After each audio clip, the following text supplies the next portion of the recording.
So we've been talking about fidgets for a little bit. So I found a tread clicker fidget while I was searching Maker World, and I figured this might be a little bit of fun to print and see it work. So I did just that.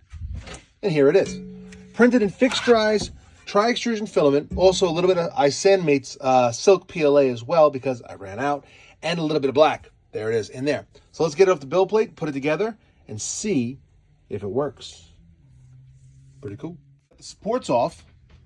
The little spring is in. We're going to put the last track roller in place.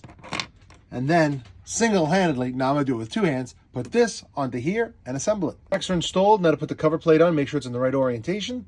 And it should all just snap together. Can he do it with one hand? I don't know. Maybe not. Oh, wait. Should have did this in silk, but whatever. Hold on. But I take it back. I'm glad I did it in silk. Check it out. The color transitions are fantastic. It's silk PLA, fixed dries, tri-extrusion filament. It's got a nice healthy click. Snaps together very nicely. One-handed clicking. Check it out on Maker World. Tread click fidget. It works.